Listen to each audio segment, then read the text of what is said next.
ഇന്നലെ ഒരു വണ്ടി KSRTC ഒരു വണ്ടി ഇടിച്ചത് കണ്ടപ്പോൾ എല്ലാവരും നെഞ്ചു കൂട്ടി. കാരണം അറിയാം, ഈ വണ്ടി ഇടിച്ചല്ലോ, പക്ഷെ നമ്മൾ ഇടിച്ചതല്ല. നമുക്ക് തരാൻ വേണ്ടി കമ്പനി കൊണ്ടുവന്ന വണ്ടി വഴിക്ക് വെച്ചിരിച്ചാണ്. നമുക്ക് തരാത്തത് കൊണ്ട് അതങ്ങ് തിരിച്ചു കൊടുക്കും. നമുക്ക് അവിടെ നഷ്ടമൊന്നും വരില്ല. അതങ്ങ് തിരിച്ചു കൊടുക്കും, വേറെ വണ്ടി അവർ തരും. കാരണം നമ്മൾ വണ്ടി ഏറ്റെടുത്തിട്ടില്ല. കാരണം അവരുടെ ഡ്രൈവർ ഓടിച്ച് വരുന്ന വഴിക്കാണ് ആ വണ്ടി രണ്ട് ലോറികളുടെ ഇടയിൽ ഇടിച്ച് നിൽക്കുന്ന ചിത്രമുണ്ട്. അത് കാണുമ്പോൾ ആദ്യം എൻ്റെ നെഞ്ചു പൊടിഞ്ഞു. എൻ്റെ മകൻ എനിക്ക് അയച്ചു തന്നു.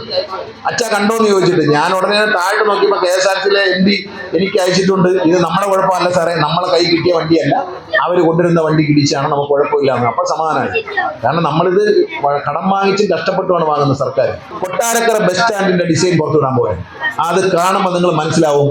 ട്രാൻസ്പോർട്ട് ബസ്സുകളിൽ മാത്രമല്ല, ബസ് സ്റ്റാൻഡുകളിൽ. കാരണം കൊട്ടാരക്കര ബസ് സ്റ്റാൻഡ് കണ്ടു കഴിഞ്ഞാൽ പണി തീരുമ്പോൾ ഒരു അന്തർദേശീയ നിലവാരമുള്ള ഒരു ബസ് സ്റ്റാൻഡായി മാറും. അതിന്റെ പ്ലാൻ എൻ്റെ കയ്യിലുണ്ട്. ഞാനത് ഇന്നോ നാളെ പുറത്തുവിടും. അത് നിങ്ങൾ കാണണം. അത് വെളിയിൽ നിന്ന് എങ്ങനെയാണ് അത് തീരുമ്പോൾ വീഡിയോയിൽ കണ്ടാൽ എങ്ങനെ ഇരിക്കും എന്നുള്ള വീഡിയോ ആണ് പുറത്തുവിടാൻ പോകുന്നത്. അത് കാണുമ്പോൾ നിങ്ങൾ മനസ്സിലാവും KSRTCയിലെ മാറ്റം എന്ന് പറയുന്നത്.